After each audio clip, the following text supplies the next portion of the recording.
Ayan,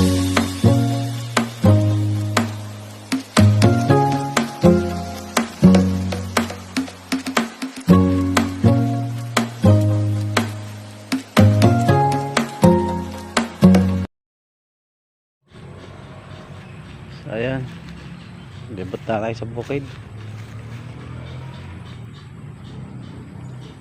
Kulay green na yung palay. Tingnan natin, libot tayo.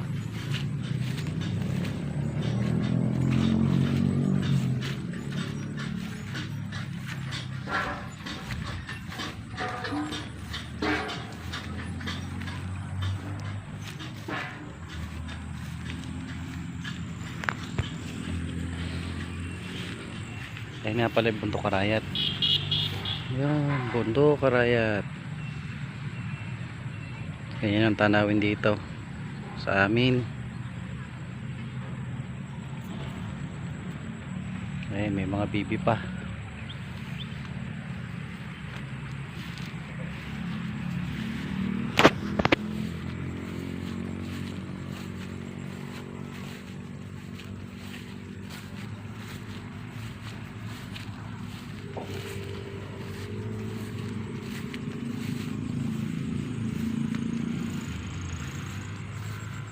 Yan naman yung bypass road.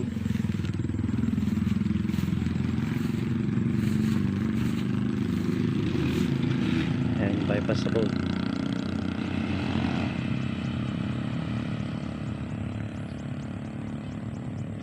Pag tinuloy yan, tataba itong bukid. Dito magiging daan.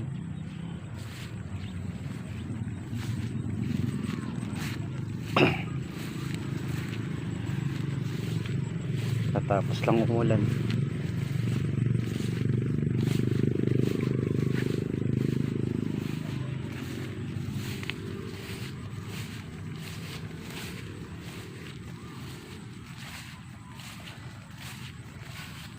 Yes, may tubig-tubig na yung palay. May tubig na siya eh.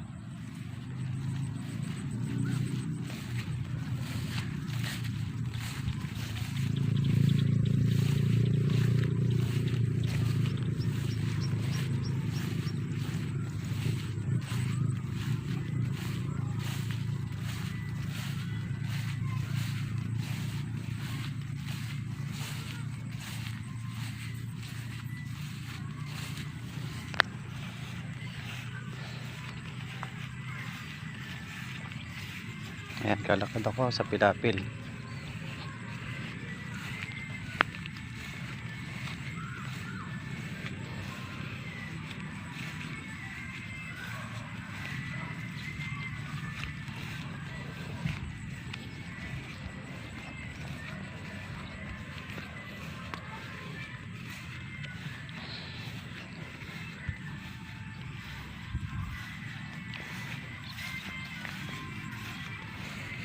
Basa na pa ako.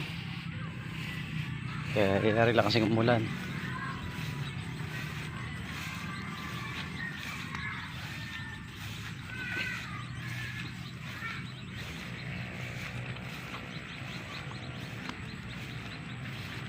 May ibon pa. Lilipar yung kalapati oh.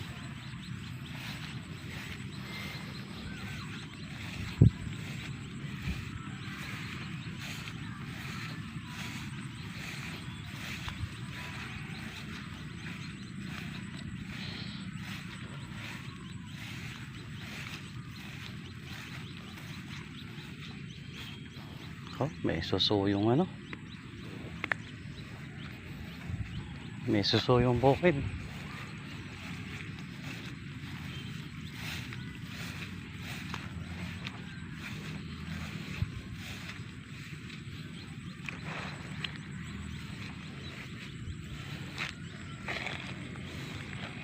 Bale, ito yung hangganan.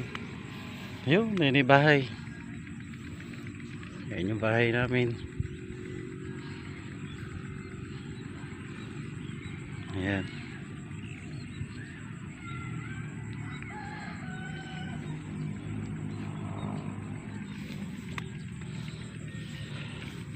Pala kumukuha ng ano. Ito pala kumukuha ng palay. panghulip kung tawagin.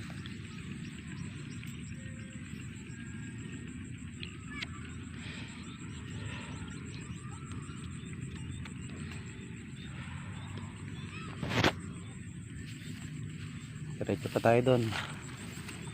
Hanggang doon pa yun sa amin, yung bukid namin.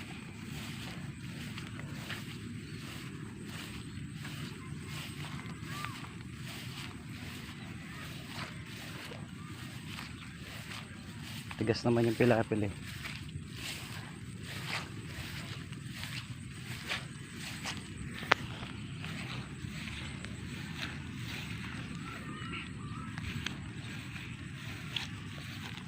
Di ba?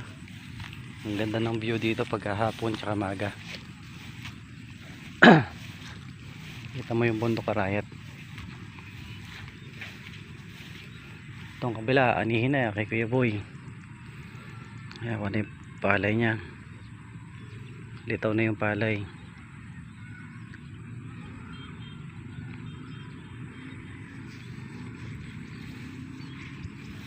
Tuloy tayo, diretso.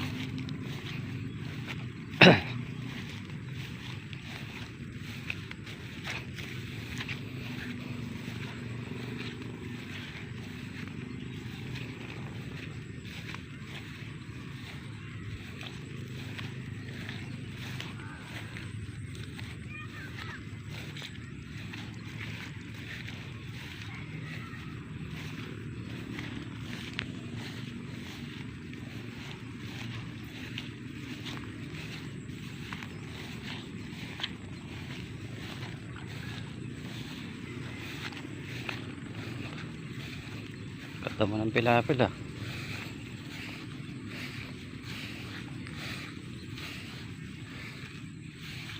Damo.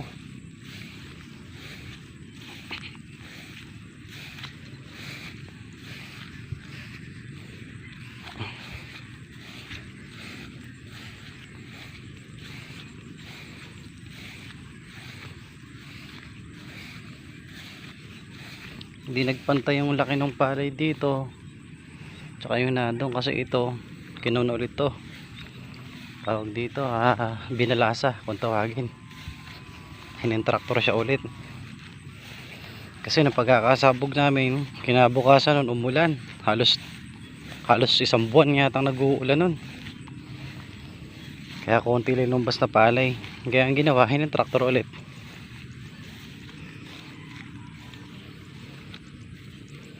Ayan. Ang gandang pa yun. Ayun, sampitak pa. Punta tayo sa hanggang dulo.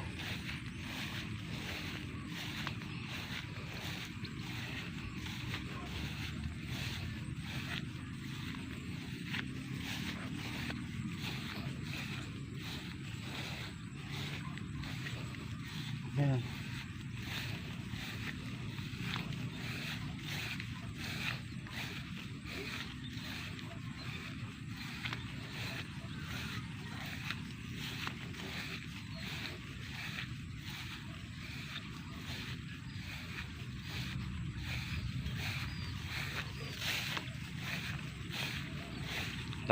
Malapit na sa dulo.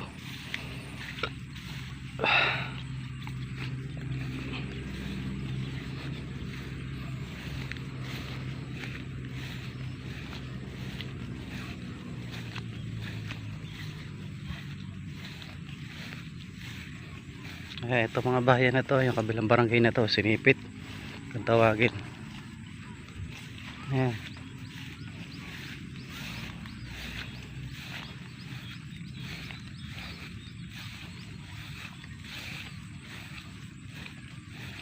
Okay. Dito na tayo sa pinakadulo ng aming bukid. Ayan. Ito na ang pinakadulo ng bukid namin. Ayan. Ayun, tanaw pa ba yung bahay namin? Ayan. Tanaw pa pala yung bahay namin. Ayun. Ayan yung bahay namin. Tanaw pa. Bali ano nga pala to? 1.5 pa. 1.5 pa yung laki niya ng bukid. Ito isang banos na ito, diretso doon sa bahay. Tsaka rin katabi.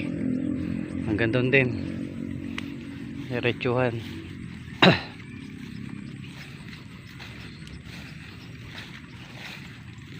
Dati nung bata akong lumilibot dito, ito yan yung tawagin mulahan. Mataas yan, burol yan. Ngayon wala na, lumiit na ng lumiit. Naubos na ng naubos. Oh, ayan.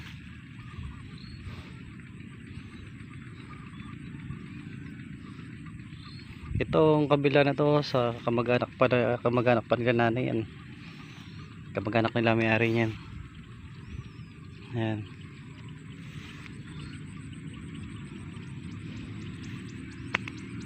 Ayan, nakita niyo bayan, sinipit na to. Sinipit na yan.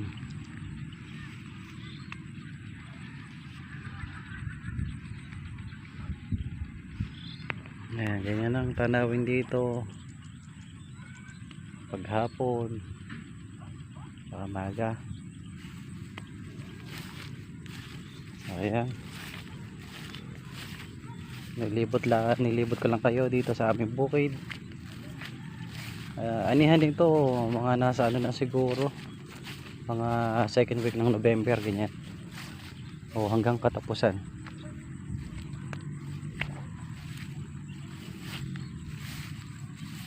Kasi 3 buwan mahigit ang anihan ng palay dito pag naglagay ka eh. Kailan na kami naglagay? August. Halos katapusan pa lang ng August ngayon.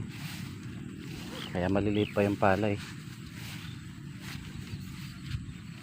Ayan.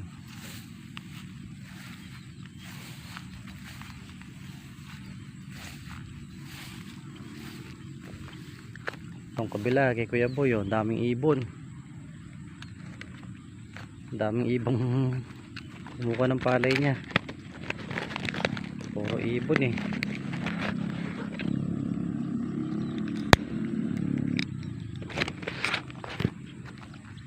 Ayan, puro ibon sa palay.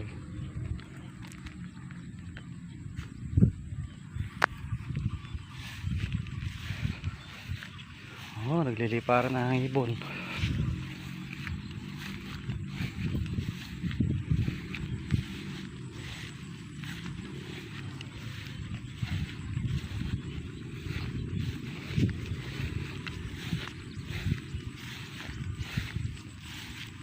Doon sa kanya nito, kay Kuya Boy, yung katabi ko na yan.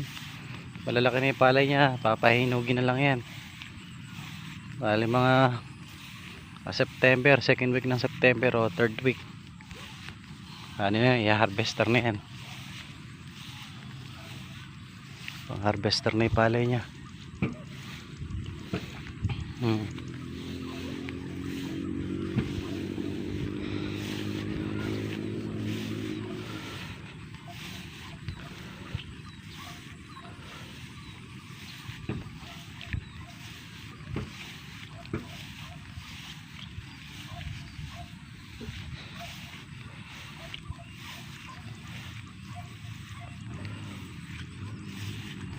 Ayan.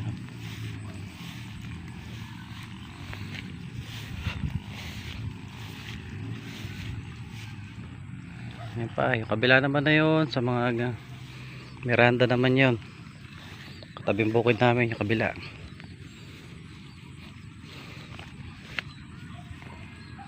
O, diba?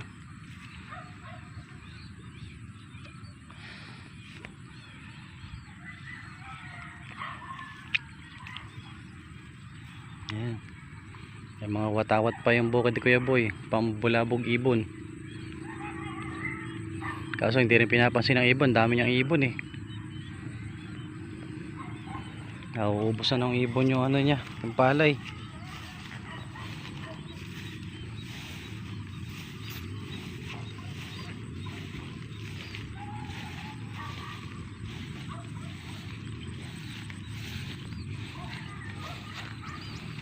Ito nilalakaran ko yung pilapil. Taas ng damo. Taas na yung damo. Hindi mo na makita yung pilapil.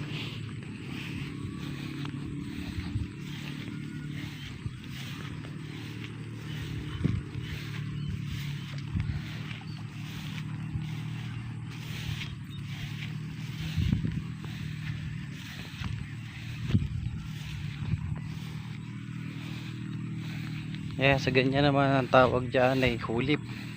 Hinuhulipan, di kasi lahat ng palay lalabas yung ano, pagkasabog di lalabas yung palay, kaya ginagawa dyan tinataniman, hinuhulipan.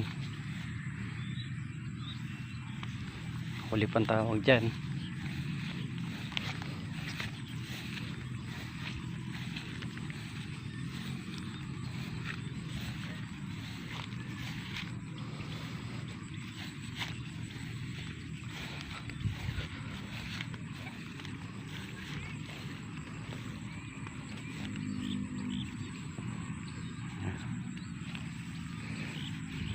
Diretso tayo uwi na. Nakakapagod din paglakad at malayo rin, haba-haba din yung lakarin.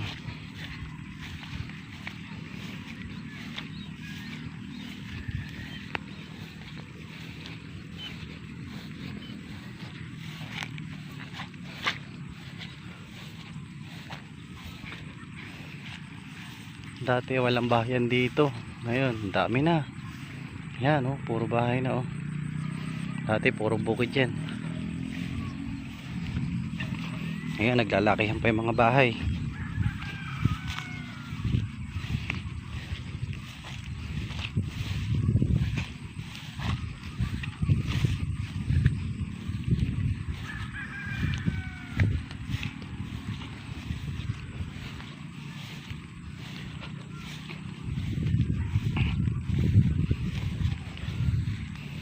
Ayan, dito na tayo sa hangganan. Okay, ito yung hangganan ng bukid ni nanay. Ito kay nanay to, hanggang doon sa bahay. Ito naman yung kabila, yung katabi sa kapatid niya, kay Tito Ming. Itong katapat ng kay Tito Ming, hanggang doon sa pinunta ko sa dulo, ito yung kay Kuya Alvin. Ito naman sa kapatid ulit ni nanay ito, kay Ating Alma. Ayan yung sa kanya. Bali yung magkatabing bukid na to, magina yung may-ari. Kasi yung kapatid ng isa dapat sa bunso nilang kapatid, si Tita Mari, binenta niya. Binili naman ni Kuya Alvin, na anak ni Ating Alma. Kaya bali dalawang sukat yung kay Ating Alma dito. Ayan. Ito yung hangganan nila, yung pilapil na yan. Nandito. Tapos diretso dun, diretso hanggang bahay. Tapos ito hanggang doon sa pinuntahan ko kanina sa dulo. Ayan, lakad tayo. Uwi na tayo at papagod ako sa paglalakad.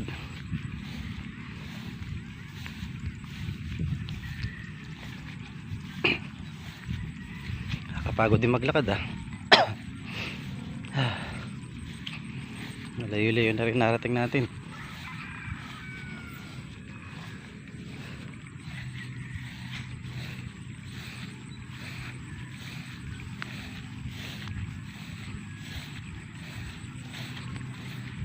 Oh, may ibon na naman.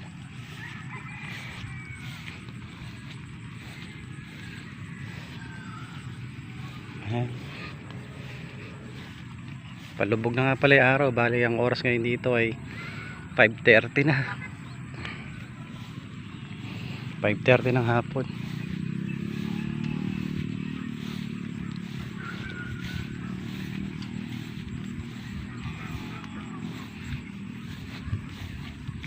Kadala tingnan ng bukid kasi kulay berde lahat ng ano niya.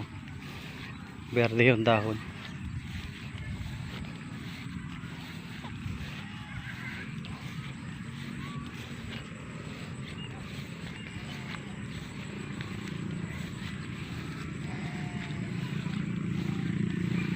Berde ang kulay ng dahon ng palay.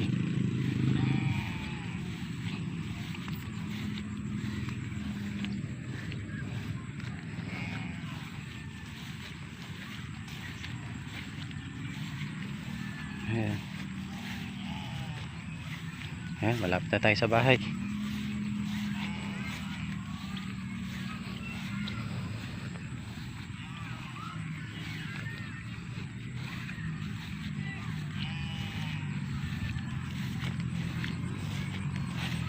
Ayan. Kaya ito ulit, pagka natuloy yung bypass, ayan yung bypass eh.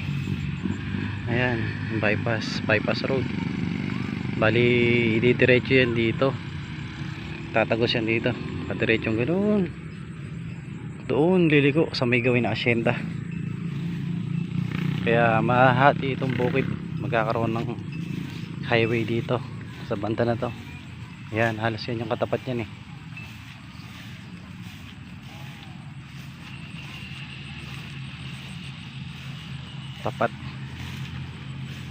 Tapat bypass. Ayan yung bypass.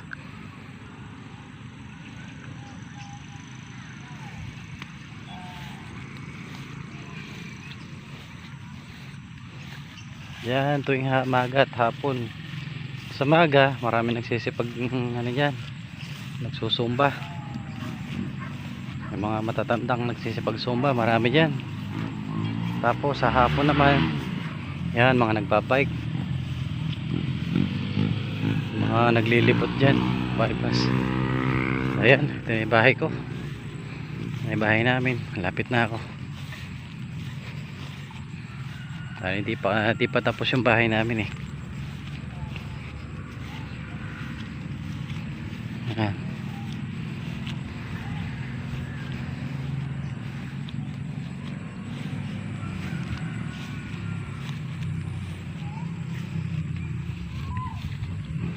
Nakakapagod din ang layo ah. Ayan. Dito na tayo sa bahay, simula doon hanggang dito. Ayan.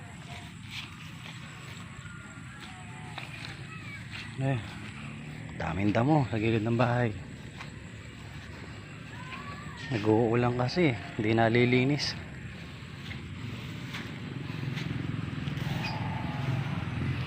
Ayan. So guys, hanggang dito na lang. Paalam na muna ulit. Bye.